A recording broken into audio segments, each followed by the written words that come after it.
Hello and welcome to Unspooled. Today we are reviewing the 2017 film Logan, directed by James Mangold, starring Hugh Jackman, Patrick Stewart, and Daphne Keane. Now, Logan here, what Mangold has crafted is something that is so startlingly different from every other superhero movie out there, most comic book films out there. This is something completely different, where this isn't really a story about a superhero trying to save the world or trying to save anyone in that kind of a way. What you have here is, at times, a meta-narrative about superhero films in general, and on the other hand, you have what is essentially a old-time Western, is what Mangold has made here. Now, the other part that makes this film so great, which isn't really, doesn't really add to its score in any way, but it's simply that this film is a standalone thing. You don't need to see any other X-Men movies or anything else for this movie to make any sense.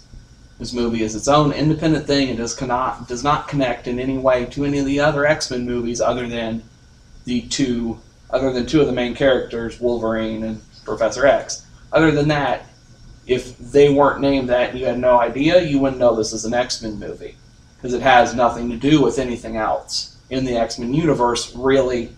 There is some stuff about the Weapon X program and, of course, Logan backstory and Professor X backstory kind of a little bit here as well. But there's nothing here that relies upon the audience having seen any other movies for this one to make sense. There's nothing here that is explained in another movie, really, beyond Weapon X. That's really the only thing that's explained in a different movie. But, that being said, you don't need to understand the Weapon X program and how Wolverine is Wolverine. You don't really need to understand that stuff to get this movie. Mangold has crafted here a very interesting film due to its nature, due to the fact that he has made a Western with comic book characters here. And he has made a meta-narrative about superhero films, which is very apparent during two scenes in the movie, is when this is made very, very abundantly clear. During the hotel room scene, when all three of them are in the hotel room, and Professor X and Laura, Daphne Keane's role here, are watching this Western on television, and you get the dialogue in that Western remarking about how, this is the last time that this kind of thing can happen, that kind of stuff. That's what they're talking about in that movie. And then Professor X starts talking to Laura about how he saw this picture when he was a child many, many years ago and whatnot. And then Wolverine walks in because he was ruffling through Laura's backpack here to find, okay, where did her nurse mother lady here? Where did she come up with this? We need to go to this place to get to this Eden area. And he sees an X-Men comic book in her bag, flips through it, finds these coordinates in it, and then is like, wait, pulls out this envelope that has the coordinates to this Eden place, and is like, wait, these are the same coordinates. So then he confronts Laura about it, tells her, you do realize these comic books are completely made up, right? Like, none of this happened. If it did, only a tenth of this actually happened. None of this is real, right? Wolverine starts talking about that. And then this is made apparent again in the closing scenes when we're at a certain character's funeral. And Laura begins quoting that Western movie. She begins quoting that dialogue that she heard earlier from that movie. And essentially, this movie is meant to show us that if we keep making superhero movies the way we are, and we keep going along and along in this same narrative cycle where every story is the same, and we're just making so many and so many of these that eventually superhero movies are going to go the way of Westerns, where for a decade they're basically half of what is made in Hollywood because they're making a lot of money and because people want to see them. Then after a while, people are going to get tired of them, and they're just going to all die off because no one wants to watch them anymore, and they don't make any money anymore. And that's ultimately what this film is about. This film isn't necessarily about Logan taking this girl to Canada, essentially, to escape the government. It is about that, but that's not what the core principles of this film are. Now, on the other side, you do have what this film's plot actually is, which is essentially Logan is confronted by this woman. So, let me backtrack here for a second. So, this film is sort of kind of adapted from the Old Man Logan series of comic books, which in the comic series, essentially, the very basics of what happens is that superheroes and mutants entirely have been outlawed in the United States. So Logan now, in his 50s, is hiding out in Mexico, and then goes on a violent rampage, murders a bunch of other superheroes that have teamed up with the government to hunt him down and whatnot.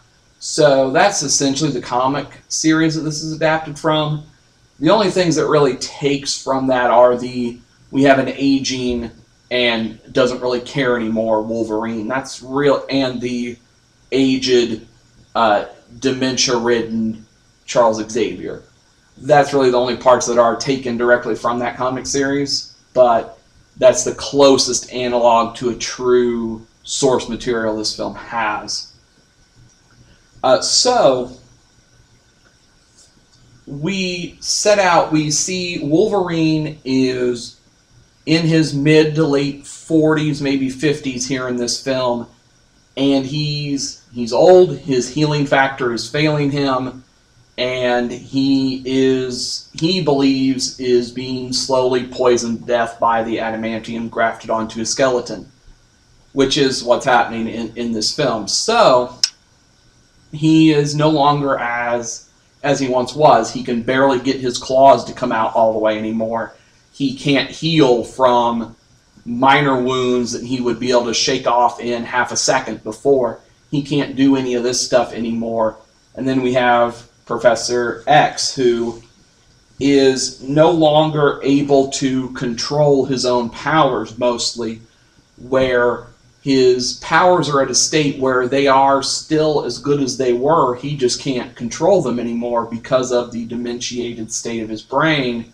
So he, uncontrollably triggers his telekinetic abilities in seizure-like episodes that rattle the foundations of whatever building and basically the earth around him that he's in. And he can't really do much about any of this. So Wolverine has hidden him out in Mexico to try to sedate him, and then eventually buy a boat so they can go live on the ocean where Charles won't be able to hurt hardly anyone at this point. So that's where we are at this point. Charles then begins to feel this presence of that a new mutant is somewhere near him, this mutant he's never encountered before. So they eventually find her in a roundabout way. And then we set out on the fact that this mutant is Laura, Daphne Keene. And we find out about her identity, kind of where she came from, how she even exists at this point, and stuff like that. So, and then we get into the Wolverine taking her north across the border to get her out of the hands of the Transient Corporation. So, that's your basic plot of this movie. Now, ultimately, this is a incredible film from many standpoints. Obviously, all the ones I've laid out already. But also, this is really the Wolverine movie that we have waited 20 years to see. This is Wolverine doing what he has always done in the comics. This is not toned down PG-13 Wolverine that we've gotten in every other X-Men movie and his other 2 solo outings. This is full-on, gore-filled, violent, swearing at every left turn Wolverine that we have read in the comics for the last 30, 40 years, and that we now finally get to see on the screen for the first time. And therefore, you know, that means this is not an X-Men movie. This is not in any way connected to the others, because Fox, and by extension Marvel, doesn't want that kind of stuff in their main properties. They don't want that to be done in their main stuff. So, you know, and that I do have to commend Mangold and Fox for even allowing this film to happen by doing that, by letting Mangold show all of that and everything. That's at least commendable on Fox's behalf. But this film does at times maybe go too far into we're just going to be as violent as possible. That happens at times, not very often, maybe once or twice. They do show a lot of restraint too, because this could have been a whole lot more violent if they wanted to make it a lot more violent. Especially like in the climax, that final, you know, 15-20 minute battle scene could have been a lot more violent than they made it. But, you know, that's fine. I don't really care one way or the other. But I do have to say that parts of that don't make a ton of sense in terms of, okay, we've met these other 15, 20 mutant children. Why aren't they using any of their powers right now? Okay, you know, that's the little things that don't make sense. So that's about the only parts of this movie that don't make sense. Are these little tiny things where it's like, okay, it doesn't make sense why they're not doing this, but we know they never do that in these scenarios in movies anyway, so okay, I'll let it slide, whatever. But this film really, to me, has no issues. There's nothing here that makes me go, why or how or what the heck was that? Nothing here that makes no sense. Everything here is perfectly laid out, very well explained. You don't really need any prior knowledge, of course. You know, you just watch this film and you get everything that happens here, and it's not a fun movie because of the plot line for the last 2/3 of the movie gets quite heavy and quite emotionally taxing, but it's well worth it, as you know, this is undoubtedly one of the greatest adaptations from a comic book source that has been made yet.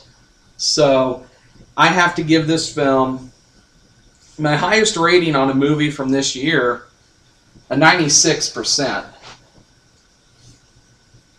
Okay. Well, we watched 2 different movies once again, which is normal, or somewhat normal sometimes. I have to admit, you know, up front here, I haven't seen very many of the X-Men or the Wolverine movies. I can't think of... I saw the first X-Men.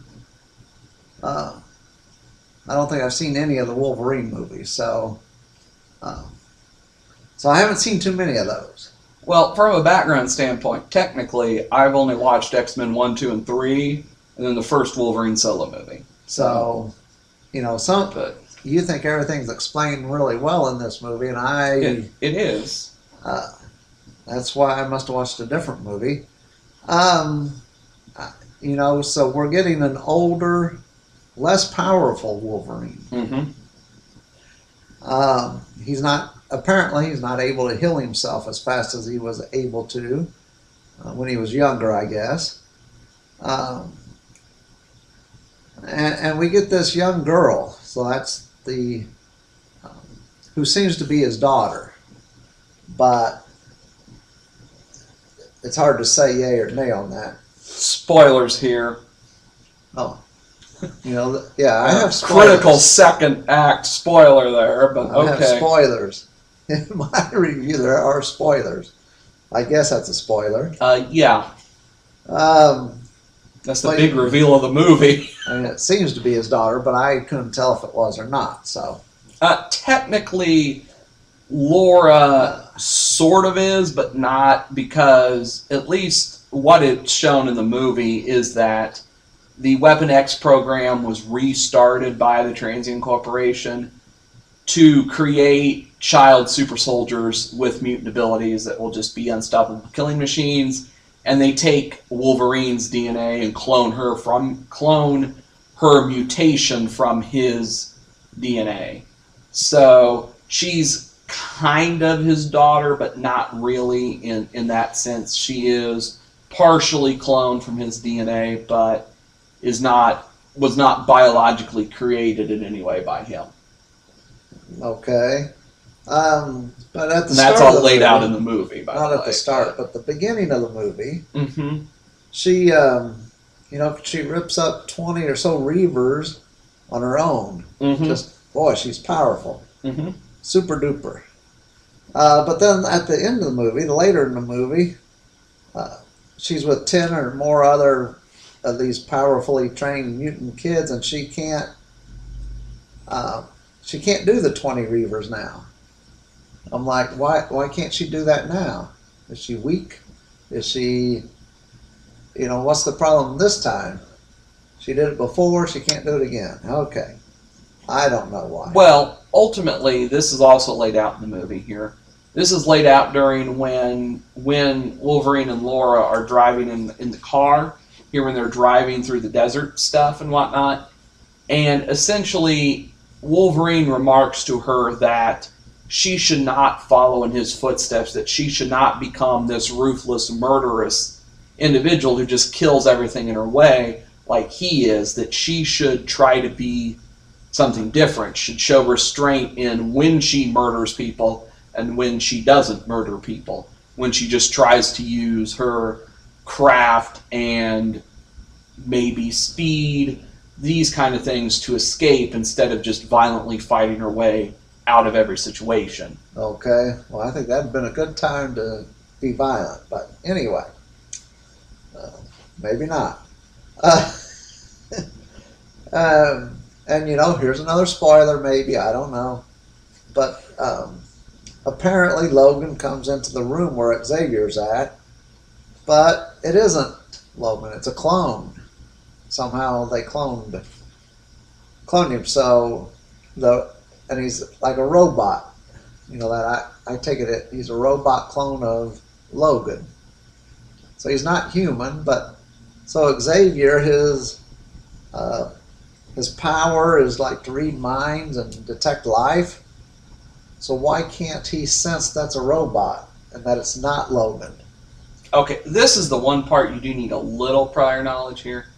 Now, Charles's powers range greatly throughout the comic lines, but mostly, at least on this front, he's able to detect that there is a mutant, not necessarily who it is or what their mutation is, but that there is a mutant here.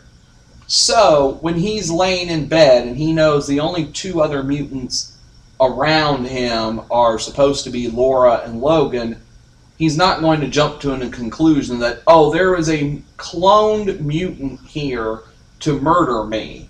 That's not going to be his logical conclusion here. It's going to be, okay, a mutant has walked into the room here. I'm just going to assume that's Logan. Because I know Laura's already in here, so he has to press a switch or something to detect life, or, it's not a thing that just happens to him? Yes, he can sense mutant. There's a mutant here. Laura's already in the room with me. Logan went off around to the other side of this cornfield to go fix the water pipes. There's now a mutant that just walked into the room here. So, Logan must be back from going to go fix the water pipe, so he must be back here. Okay. He can't tell who or what the mutant is, just that it is a mutant. So his logical conclusion is, it's Logan here. Okay. Not a murderous clone trained to only kill. It was cloned from his DNA. That's not going to be his logical conclusion. I see. Okay, I won't mention this because this is a real spoiler, so... I'll go for it. Nah. Go for it. You've already spoiled two of the biggest plot points, so let's... Two of them? Okay. Well, Laura's Wolverine's daughter, kind of, and Charles dies. Yeah. I mean, those I are... didn't say Charles dies, did I? I did now. Yeah. We just did? I didn't know I said that earlier. Yeah. Okay. Well, this is the last Wolverine movie, supposedly, by at least Hugh Jackman. Right. Maybe they'll get others to I mean, play. there's only one other big plot point to spoil here, so I assume that's where you're going now. Yeah, at the end of the movie, you know, the 20 mutant kids, apparently, maybe they were like Laura and they don't want to fight or something, but they didn't have the time to help Logan fight the clone for some reason. They didn't have time to do that, but they had time to bury him, to bury Logan. Like, oh, okay, he's dead. Well, let's take the time now to bury him. Okay.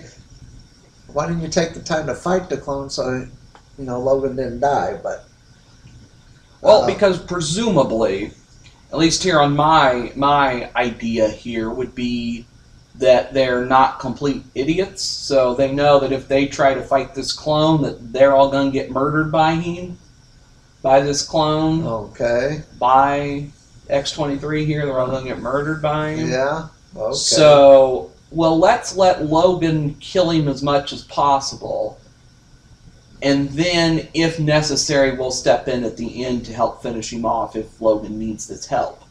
And then they have time to bury Logan because everyone else is dead or run away from him, so they're not in any danger at this point. Of course, that for sure. Yeah. Okay. There's so I mean, that's much, all laid out pretty easily right in front of your face. Well, I don't know. There was so much killing and violence in this movie, you know, which I'm fine with that.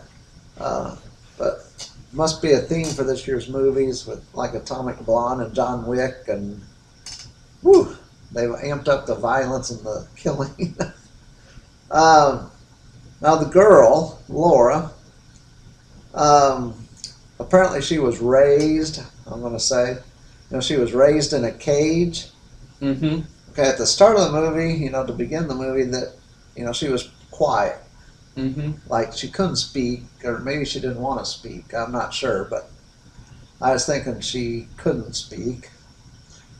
Then she speaks Spanish, I think. Yeah. See, and then later on she speaks flawless English. It's not flawless, but okay. Well, it is to me. Maybe it wasn't flawless, but it was really good English. I'm not sure, you know, being raised, is she super smart? You know, and where did she learn to drive a car so well? I mean, she's, I want to say 14, 12, 10, something like that. Somewhere in that range, yeah. See, she gets in a car and she drives it, you know, perfectly. And I wasn't sure she'd be tall enough to reach the gas pedal and see through the windshield to drive. Well, but it is shown that she doesn't put her foot on the pedal. She puts the asleep Logan's foot on the gas pedal. So presumably she never brakes. She never brakes. Well, okay. Which, you know, that's fine. The language part, I would assume that since where she was stored was in Mexico, that a lot of the people around there would have been speaking Spanish. And then we hear in the early part of the movie that this nurse lady that is taking care of her speaks English rather well. So I'd assume she picked it up from her. So she picked it up, all that stuff. She was taught both languages by people at the corporation, where she was kept, would be my assumption on this case. See, a lot of this stuff I just didn't make that jump, I guess. And my last and not least, but this one will, you know, Wolverine ends up very weak. Maybe it's that covering of his, you know, you said not titanium, but the adamantium. Yeah, that stuff. Maybe it's making him quite weak. Yeah, it's clearly established early in the movie that the adamantium Yes. is poisoning him. It's poisoning, I mean, because he's killed by um, being impaled on a piece of wood, which, I mean, I know they fought and he had other wounds and stuff, but Mm-hmm. that sure doesn't seem like that would be what would kill him, but um, it did. So for me, the movie's okay, but it just I thought I would have to watch other X-Men movies and Wolverine movies to understand more of this. Maybe it's just I need to watch it a second time That would help, to probably. to understand some more of this stuff. So my rating for this is only a 78. It may go up by the end of the year if I watch it again. Yeah, none of this stuff is explained in a different X-Men movie. So that's my rating, a 78. There's lots of action and some plot points that just there's too many inconsistencies and I thought bad plot points, but maybe they're well explained to someone that understood it better. So, oh well, 78. Well, that will do it for this episode of Unspooled. Thank you for listening. If you enjoyed, make sure to subscribe to the channel for more great content like this. And until the next episode, goodbye.